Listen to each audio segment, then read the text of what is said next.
52ನೇ ಅಧ್ಯಾಯ. ಗುರು ಮತ್ತು ದೇವರ ಅನ್ವೇಷಣೆ. ಗೋಖಲೆಬಾಯಿಯ ಉಪವಾಸ.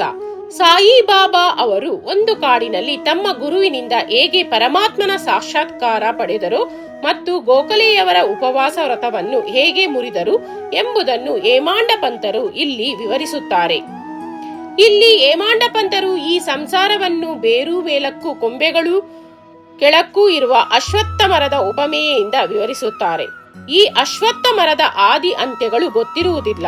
ನಮ್ಮ ವಿರಕ್ತಿ ಎಂಬ ಬಲವಾದ ಖಡ್ಗದಿಂದ ಈ ವೃಕ್ಷದ ಬೇರುಗಳನ್ನು ಕಡಿದರೆ ಪುನಃ ಮರಳಿ ಬರಲಾಗದಂತಹ ಮಾರ್ಗವು ನಮಗೆ ಲಭಿಸುತ್ತದೆ.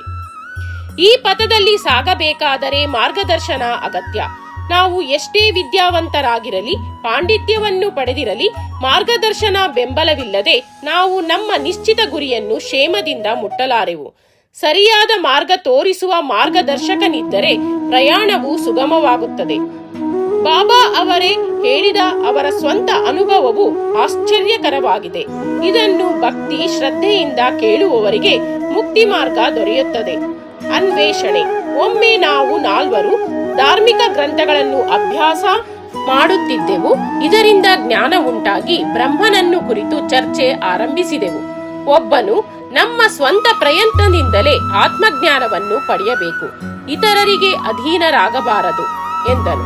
ಎರಡನೆಯವನು, ಯಾರು ತಮ್ಮ ಇಂದ್ರಿಯಗಳನ್ನು ಹತೋಟಿಯಲ್ಲಿಟ್ಟುಕೊಂಡು ಶಕ್ತಿಯುಳ್ಳವರಾಗಿರುತ್ತಾರೆಯೋ ಅವರು ಆಶೀರ್ವದಿಸಲ್ಪಡುತ್ತಾರೆ, ಇತರರ ಸಹಾಯ ಬೇಕಿಲ್ಲ ಎಂದನು. ಮೂರನೆಯವನು, ಈ ಪ್ರಪಂಚವು ಯಾವಾಗಲೂ ಬದಲಾವಣೆಯಾಗುತ್ತಲಿದೆ, ನಿರಾಕಾರನೂ ನಿತ್ಯನು, ಸತ್ಯ ಮಿಥ್ಯಗಳ ವಿವೇಚನೆಗೆ ನಮಗೆ ಇರಬೇಕು ಎಂದನು. ನಾಲ್ಕನೆಯವನಾದ ನಾನು, ಬಾಬಾ, ಪುಸ್ತಕ ಜ್ಞಾನ ನಿಷ್ಪ್ರಯೋಜಕ ಎಂದು ಹೇಳಿ ಮುಂದುವರೆದು, ನಮ್ಮ ಕರ್ತವ್ಯಗಳನ್ನು ನಾವು ಮಾಡೋಣ.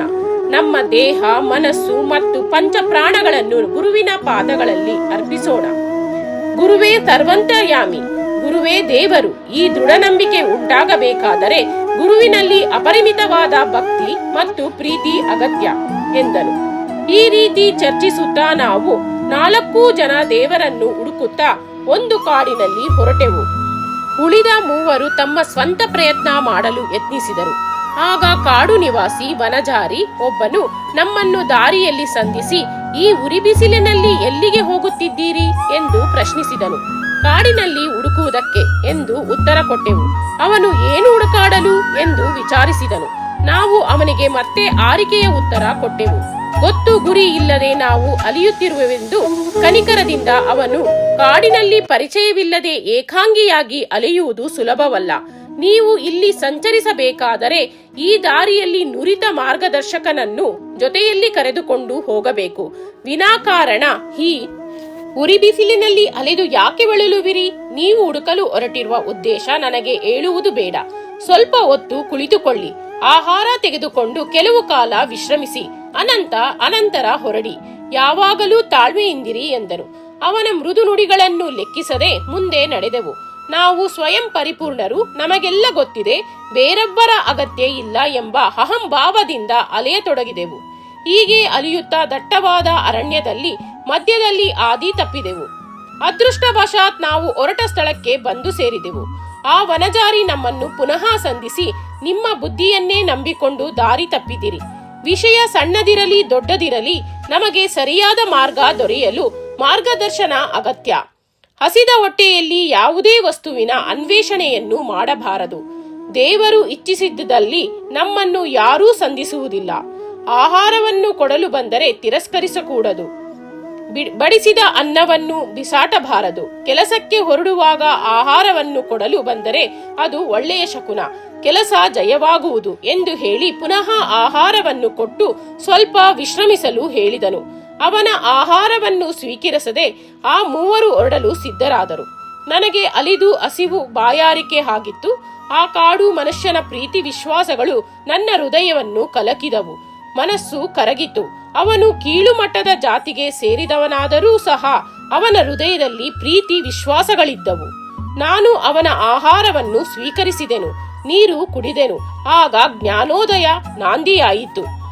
ಆಗ ಗುರುವು ನನ್ನ ಮುಂದೆ ನಿಂತು, ಏನು ಚರ್ಚೆ ನಡೆಯಿತು ಎಂದು ಕೇಳಿದರು. ನಡೆದುದೆಲ್ಲವನ್ನೂ ಅವರಿಗೆ ನಾನು ವಿವರಿಸಿದೆ. ಆಗ ಅವರು, ನಿನಗೆ ನನ್ನೊಡನೆ ಬರಲು ಇಷ್ಟವಿದ್ದರೆ ನಿನಗೆ ಬೇಕಾದುದನ್ನು ತೋರಿಸುತ್ತೇನೆ. ನಾನು ಹೇಳುವುದನ್ನು ಯಾರು ಅಚಲ ವಿಶ್ವಾಸದಿಂದ ನಂಬುತ್ತಾರೆಯೋ ಅವರು ವಿಜಯಶಾಲಿಗಳಾಗುತ್ತಾರೆ ಎಂದು ಹೇಳಿದರು. ನಾನು ಅದಕ್ಕೆ ಒಪ್ಪಿಕೊಂಡೆನು. ಅವರು ನನ್ನನ್ನು ಒಂದು ಬಾವಿಯ ಹತ್ತಿರ ಕರೆದುಕೊಂಡು ಹೋಗಿ ನನ್ನ ಕಾಲುಗಳಿಗೆ ಹಗ್ಗ ಕಟ್ಟಿ ಹತ್ತಿರ ಇದ್ದ ಮರದಿಂದ ತಲೆ ಕೆಳಗೆ ಮಾಡಿ ತೂಗು ಹಾಕಿದರು. ನಾನು ನೀರಿನಿಂದ ಸ್ವಲ್ಪ ಮೇಲಕ್ಕಿದ್ದೆ. ಕೈಗೆ ನೀರು ಸಿಗುವಂತಿರಲಿಲ್ಲ. ಈ ರೀತಿ ನನ್ನನ್ನು ತೂಗು ಹಾಕಿ ಎಲ್ಲಿಯೋ ಹೊರಟು ಹೋದರು. ಮುಂದೆ 4-5 ಗಂಟೆಗಳ ನಂತರ ಬಂದು ಮೇಲಕ್ಕೆತ್ತಿ ಹಗ್ಗವನ್ನು ಬಿಚ್ಚಿ, ಚೆನ್ನಾಗಿ ಇದ್ದೀಯಾ ಎಂದು ಕೇಳಿದರು. ಅಮಿತಾನಂದದಲ್ಲಿದ್ದೆ. ಅದನ್ನು ನನ್ನಂತ ಪಾಮರನು ಹೇಗೆ ವಿವರಿಸಲು ಸಾಧ್ಯ ಎಂದು ಕೇಳಿದೆನು. ಇದನ್ನು ಕೇಳಿದ ಗುರುವು ಸಂತೋಷದಿಂದ ನನ್ನನ್ನು ಸಮೀಪಕ್ಕೆ ಬರಮಾಡಿಕೊಂಡು ತಲೆ ಸವರಿ ಅಪ್ಪಿಕೊಂಡರು. ಹಕ್ಕಿ ತನ್ನ ಮರಿಯನ್ನು ನೋಡುವಂತೆ ನನ್ನನ್ನು ನೋಡಿದರು. ತಮ್ಮ ಗುರುಕುಲಕ್ಕೆ ಸೇರಿಸಿಕೊಂಡರು. ಗುರುಕುಲ ಎಷ್ಟು ರಮ್ಯವಾಗಿತ್ತು! ಅಲ್ಲಿರುವಾಗ ನಾನು ನನ್ನ ಮಾತಾಪಿತರರನ್ನು ಮರೆತೆನು. ಮೋಹ ಮಮತೆಗಳು ದೂರವಾದವು. ಮುಕ್ತನಾದೆನು. ಯಾವಾಗಲೂ ಅವರೊಡನೆ ಇದ್ದು ಗುರುವಿನ ಅನನ್ಯ ಅವಧಾನಗಳನ್ನು ಆಚರಿಸತೊಡಗಿದೆ. ನನ್ನ ಗುರುವೇ ನನಗೆ ತಾಯಿ, ತಂದೆ ಮತ್ತು ಬಳಗ. ಸರ್ವಸ್ವವೂ ಅವರೇ. ಸಮಸ್ತ ಇಂದ್ರಿಯಗಳು ತಮ್ಮ ಸ್ಥಳವನ್ನು ಬಿಟ್ಟು ನನ್ನ ನೇತ್ರಗಳಲ್ಲಿ ಒಂದುಗೂಡಿ ನನ್ನ ದೃಷ್ಟಿಯು ಗುರುವಿನಲ್ಲಿ ನೆಲೆಗೊಳ್ಳುವಂತೆ ಆಯಿತು. ಆ ರೀತಿ ಗುರುವೇ ನನ್ನ ಧ್ಯಾನದ ವಸ್ತುವಾದರು. ಬೇರೆ ತರದ ಅನೇಕ ಶಾಲೆಗಳಿವೆ. ಶಿಷ್ಯರು ಅಲ್ಲಿಗೆ ಜ್ಞಾನ ಸಂಪಾದನೆಗೋಸ್ಕರ ಹೋಗಿ ಹಣವನ್ನು ವೆಚ್ಚ ಮಾಡಿ ಕೊನೆಗೆ ನಿರಾಶರಾಗುತ್ತಾರೆ. ಅಲ್ಲಿ ಗುರುವು ತನ್ನ ಜ್ಞಾನವನ್ನು ಪ್ರಶಂಸೆ ಮಾಡಿಕೊಳ್ಳುತ್ತಾನೆ. ತಮ್ಮ ಘನತೆಯನ್ನು ತಾನೇ ಹೊಗಳಿಕೊಳ್ಳುತ್ತಾನೆ. ಎಲ್ಲವೂ ತೋರಿಕೆ ಮಾತ್ರ. ಅವನ ಹೃದಯವು ಮಾತ್ರ ಮೃದುವಾಗಿರುವುದಿಲ್ಲ. ಶಿಷ್ಯರ ಮುಂದೆ ಆತ್ಮ ಪ್ರಶಂಸೆ ಮಾಡಿಕೊಂಡು ಅವರ ಹೃದಯವನ್ನ ಆಕರ್ಷಿಸಲು ಪ್ರಯತ್ನ ಮಾಡುತ್ತಾನೆ. ಆದರೆ ಅದು ಶಿಷ್ಯರಿಗೆ ಉಪಯೋಗವಿಲ್ಲ. ಆತ್ಮಜ್ಞಾನದ ದೃಷ್ಟಿಯಿಂದ ಅವನಲ್ಲಿ ಯಾವ ಸತ್ವವೂ ಇರುವುದಿಲ್ಲ. ಇಂಥ ಶಾಲೆಗಳಿಂದ ಶಿಷ್ಯರಿಗೆ ಆಗುವ ಪ್ರಯೋಜನವಾದರೂ ಏನು? ಆದರೆ ಈ ಹಿಂದೆ ತಿಳಿಸಿದ ಗುರುವಿನ ವಿಷಯವೇ ಬೇರೆ. ಅವರು ಅದ್ವಿತೀಯ ಗುಣದ ವ್ಯಕ್ತಿ.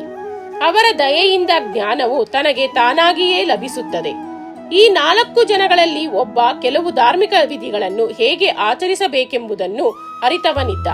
ಇನ್ನೊಬ್ಬನು ಜ್ಞಾನವನ್ನು ಪಡೆದಿರುವೆನೆಂಬ ಅಹಂಭಾವ ಇದ್ದವನಾಗಿದ್ದ. 3ನೇಯವನು ಪರಮಾತ್ಮನೇ ಸರ್ವ ಕ್ರಿಯಾತ್ಮಕನು ಎಂದು ನಂಬಿದ್ದ. ಅವರು ಚರ್ಚೆ ಮಾಡುತ್ತಿದ್ದಾಗ ಪರಮಾತ್ಮನ ಪ್ರಶ್ನೆ ಉದ್ಭವಿಸಿ ಅವರು ದೇವರ ಅನ್ವೇಷಣೆಗೆ ತೊಡಗಿದರು. ವಿವೇಕಶಾಲಿಯೂ ವಿಚಾರಪರರೂ ಆದ ಅವತಾರ ರೂಪಿ ಸಾಯಿ ಬಾಬಾ 4ನೇಯವರು. ಅವರೇ ಸ್ವತಃ ಬ್ರಹ್ಮನ ಅವತಾರ ರೂಪಿಯಾಗಿದ್ದರೂ ಇತರರೊಡನೆ ಸೇರಿ ಹಾಗೆ ಏಕೆ ವರ್ತಿಸಿದರೆಂದು ಕೆಲವರು ಕೇಳಬಹುದು. ಅದಕ್ಕೆ ಬಾಬಾ ಅವರು ಜನಸಾಮಾನ್ಯರ ಕಲ್ಯಾಣಕ್ಕಾಗಿ ಮತ್ತು ಅವರಿಗೆ ಪಾಠ ಕಲಿಸುವುದಕ್ಕಾಗಿ ಈ ರೀತಿ ಮಾಡಿದರೆಂದು ಹೇಳಬಹುದು.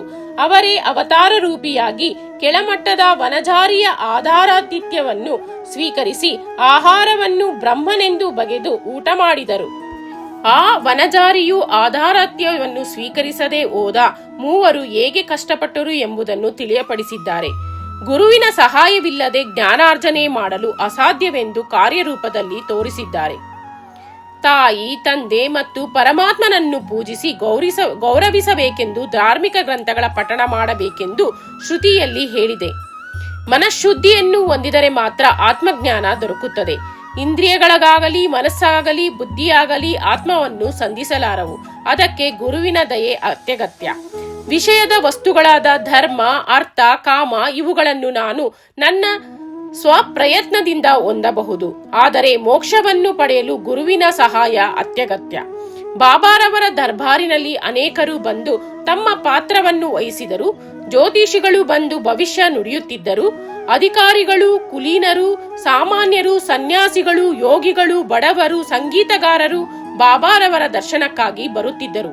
ಅಲ್ಲದೆ ಕುರುಡರು, ಕುಂಟರು, ನಾಟಕದವರು ಕೂಡ ಬಂದು ಬಾಬಾ ಅವರ ಅನುಗ್ರಹ ಪಡೆದು ಕೃತಾರ್ಥರಾಗುತ್ತಿದ್ದರು.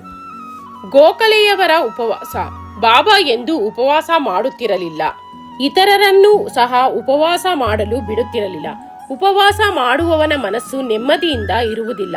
ಆದ್ದರಿಂದ ಅವನು ಪಾರಮಾರ್ಥಿಕ ಜ್ಞಾನವನ್ನು ಪಡೆಯುವುದು ಹೇಗೆ ತಾನೇ ಸಾಧ್ಯ? ಬರಿಯ ಹೊಟ್ಟೆಯಲ್ಲಿದ್ದರೆ ಪರಮಾತ್ಮನ ಸಾಕ್ಷಾತ್ಕಾರವಾಗಲಾರದು. ಆತ್ಮವನ್ನು ಮೊದಲು ತೃಪ್ತಿಪಡಿಸಬೇಕು. ಆಹಾರದ ಅಂಶವು ಸ್ವಲ್ಪ ಮಟ್ಟಿಗಾದರೂ ಉದರದಲ್ಲಿದ್ದರೆ ನಾವು ಯಾವ ನೇತ್ರಗಳಿಂದ ಪರಮಾತ್ಮನನ್ನು ನೋಡಬೇಕೋ, ಯಾವ ನಾಲಿಗೆಯಿಂದ ಅವನ ಗುಣಗಳನ್ನು ಹೊಗಳಬೇಕೋ, ಯಾವ ಕರ್ಣಗಳಿಂದ ಅವನ ಗುಣಕೀರ್ತನೆಯನ್ನು ಆಲಿಸಬೇಕೋ, ಸಂಕ್ಷಿಪ್ತವಾಗಿ ಹೇಳುವುದಾದರೆ ನಮ್ಮ ಸರ್ವ ಅವಯವಗಳಿಗೆ ತಕ್ಕ ಆಹಾರ ದೊರೆತು ಅವು ತೃಪ್ತಿಯದ್ದಿದ್ದಾಗ ಮಾತ್ರ ಪರಮಾತ್ಮನನ್ನು ಕೂಡಲು ಅವಶ್ಯವಾದ ಭಕ್ತಿ ಮತ್ತು ಇತರ ಮಾರ್ಗಗಳನ್ನು ಅನುಸರಿಸಬಹುದು. ಆದುದರಿಂದ ಉಪವಾಸ ಮಾಡುವುದಾಗಲಿ ಅತಿಯಾಗಿ ತಿನ್ನುವುದಾಗಲಿ ಒಳ್ಳೆಯದಲ್ಲ. ಆಹಾರದಲ್ಲಿ ಸಂಯಮವಿದ್ದರೆ ದೇಹಕ್ಕೂ ಒಳ್ಳೆಯದು, ಮನಸ್ಸಿಗೂ ಒಳ್ಳೆಯದು. ಶ್ರೀಮತಿ ಗೋಖಲೆಯವರು ಬಾಬಾ ಭಕ್ತರಾದ ಕಾಶಿಬಾಯಿ ಕಾನಿಟಕರ ಅವರಿಂದ ಪರಿಚಯ ಪತ್ರ ಪಡೆದು ಶಿರಡಿಗೆ ಬಂದರು. ಬಾಬಾ ಅವರ ಮುಂದೆ 3 ದಿನ ಉಪವಾಸ ಮಾಡಬೇಕೆಂದು ಅವರ ನಿರ್ಧಾರ. ಇದಕ್ಕೆ ಇಂದಿನ ದಿನ ಬಾಬಾ ದಾದಾ ಕೇಳ್ಕರ ಅವರನ್ನು ಕುರಿತು, ಹೋಳಿ ದಿನದಂದು ನಾನು ನನ್ನ ಮಕ್ಕಳನ್ನು ಉಪವಾಸ ಮಾಡಲು ಬಿಡುವುದಿಲ್ಲ, ಹಾಗೆ ಅವರು ಉಪವಾಸ ಮಾಡುವುದಾದರೆ ನಾನು ಏಕೆ ಇಲ್ಲಿರಬೇಕು ಎಂದು ಕೇಳಿದ್ದರು. ಮರುದಿನ ಶ್ರೀಮತಿ ಗೋಖಲೆಯವರು ಬಾಬಾ ಕೇಳ್ಕರ ಅವರ ಸಂಗಡ ಬಾಬಾ ಅವರ ಬಳಿಗೆ ಹೋಗಿ ನಿಂತಾಗ ಅವರು ಉಪವಾಸ ಮಾಡಬೇಕಾದ ಅಗತ್ಯವಿಲ್ಲ. ದಾದಾ ಅವರ ಮನೆಗೆ ಹೋಗಿ ಓರಣದ ಹೋಳಿಗೆಯನ್ನು ಮಾಡಿ ಮಕ್ಕಳಿಗೂ ಕೊಟ್ಟು ನೀನೂ ಸಹ ಊಟ ಮಾಡು ಎಂದರು. ಹುಣ್ಣಿಮೆ ದಿನ ಆಗಲೇ ಪ್ರಾರಂಭವಾಗಿದ್ದವು. ದಾದಾ ಅವರ ಪತ್ನಿಯು ಅಸ್ಪರ್ಶವಾಗಿ ಮನೆಗೆ ಅಡಿಗೆ ಮಾಡಲು ಯಾರೂ ಇರಲಿಲ್ಲ. ಬಾಬಾ ಅವರ ಮಡಿ ಸಂಯೋಚಿತವಾಗಿದ್ದಿತು. ಶ್ರೀಮತಿ ಗೋಖಲೆಯವರು ಅವರ ಮನೆಗೆ ಹೋಗಿ ಅಡುಗೆ ತಯಾರಿಸಿ ಎಲ್ಲರೊಡನೆ ತಾವು ಊಟ ಮಾಡಿದರು. ಬಾಬಾ ತಮ್ಮ ಬಾಲ್ಯ ಜೀವನದ ಬಗ್ಗೆ ಈ ರೀತಿ ಹೇಳಿರುತ್ತಾರೆ. ನಾನಿನ್ನು ಚಿಕ್ಕವನಾಗಿದ್ದೆ. ಉದರ ನಿವಾರಣೆಗೆ ಕೆಲಸ ಹುಡುಕುತ್ತಾ ಬಿಡಂಗಾವ್ಗೆ ಹೋದೆ. ಅಲ್ಲಿ ನನಗೊಂದು ಕೆಲಸ ದೊರಕಿತು. ಬಹಳ ಕಷ್ಟಪಟ್ಟು ಕೆಲಸ ಮಾಡಿದೆ. ಮಾಲೀಕ ನನ್ನ ಕೆಲಸವನ್ನು ಮೆಚ್ಚಿದನು. ನನ್ನೊಡನೆ ಇನ್ನು 3 ಕೆಲಸ ಮಾಡುತ್ತಿದ್ದರು. ಒಬ್ಬನಿಗೆ 50 ರು, ಇನ್ನೊಬ್ಬನಿಗೆ 100 ರು, ಮೂರನೆಯವರಿಗೆ 150 ರು ಸಂಬಳ ಕೊಡುತ್ತಿದ್ದರು. ನನಗೆ ಇದೆಲ್ಲದರ 2ರಷ್ಟು ಕೊಟ್ಟರು. ನನ್ನ ಬುದ್ಧಿವಂತಿಕೆ ಮತ್ತು ದಕ್ಷತೆಯನ್ನು ನೋಡಿ ಮಾಲೀಕ ಪ್ರೀತಿಯಿಂದ ನನಗೆ ಬಟ್ಟೆ, ಪೇಟ, ಒಂದು ಶಲ್ಯ ಇವುಗಳನ್ನು ಬಹುಮಾನವಾಗಿ ಕೊಟ್ಟರು. ಆದರೆ ನಾನು ಅವುಗಳನ್ನು ಉಪಯೋಗಿಸದೆ ಹಾಗೆಯೇ ಇಟ್ಟನು. ಮಾನವರು ಕೊಡುವುದು ಬಹುಕಾಲ ಉಳಿಯಲಾರದು, ಆದರೆ ನನ್ನ ಸರಕಾರ ದೇವರು ಕೊಡುವುದು ಮಾತ್ರ ಕೊನೆಯ ತನಕ ಉಳಿಯುತ್ತದೆ ಮತ್ತು ಪರಿಪೂರ್ಣವಾದುದಾಗಿರುತ್ತದೆ. ಮಾನವನು ಕೊಡುವ ಯಾವ ಬಹುಮಾನವೂ ದೇವರು ದಯಪಾಲಿಸುವ ಬಹುಮಾನಕ್ಕೆ ಸರಿಯಾಗಲಾರದು. ನನ್ನ ದೇವರು ತೆಗೆದುಕೋ ಎಂದು ಎಷ್ಟು ಹೇಳಿದರೂ ನನ್ನ ಹೇಳಿಕೆಯನ್ನು ಯಾರೂ ಗಮನಿಸುವುದಿಲ್ಲ. ನನ್ನ ಭಂಡಾರ ಧಾರ್ಮಿಕ ಸಂಪತ್ತು, ಅದು ಯಾವಾಗಲೂ ತುಂಬಿರುತ್ತದೆ. ಅದನ್ನು ಅಗೆದು ಗಾಡಿಯಲ್ಲಿ ತುಂಬಿಕೊಂಡು ಹೋಗಿ ಎಂದು ಹೇಳುತ್ತಾನೆ. ಪುಣ್ಯವಂತ ಮಾತೆಯ ಪುತ್ರನು ಮಾತ್ರ ಈ ಐಶ್ವರ್ಯವನ್ನು ಪಡೆಯಲು ಸಾಧ್ಯ. ನನ್ನ ಫಕೀರನ ನುಡಿಗಳೇ ಭಗವಂತನ ಲೀಲೆಗಳು. ನನ್ನ ದೇವರು ವಿಶಿಷ್ಟನಾದವನು. ನನ್ನ ವಿಚಾರವೇನು? ಮಣ್ಣಿನಿಂದ ಹುಟ್ಟಿದ ಈ ದೇಹ ಒಂದು ದಿನ ಮಣ್ಣಿನೊಡನೆ ಸೇರುತ್ತದೆ. ಉಸಿರು ವಾಯುವಿನೊಡನೆ ಐಕ್ಯವಾಗುತ್ತದೆ. ಈ ಸಮಯ ಪುನಃ ಬರಲಾರದು. ನಾನೆಲ್ಲಿಯೋ ಹೋಗುತ್ತೇನೆ, ಎಲ್ಲಿಯೋ ಕುಳಿತುಕೊಳ್ಳುತ್ತೇನೆ. ಆದರೆ ಮಾಯೆಯು ನನ್ನನ್ನು ಬಿಡುವುದಿಲ್ಲ. ನನ್ನ ಭಕ್ತರ ಬಗ್ಗೆ ನನಗೆ ಚಿಂತೆ ಇರುತ್ತದೆ. ನನ್ನ ವಚನಗಳನ್ನು ಸ್ಮರಿಸುವವರಿಗೆ ಅಮೋಘವಾದ ಆನಂದ ದೊರೆಯುತ್ತದೆ. ಶ್ರೀ ಸಾಯಿ ಪ್ರಣಾಮ. ಅಧ್ಯಾಯ 32 ಮುಕ್ತಾಯ.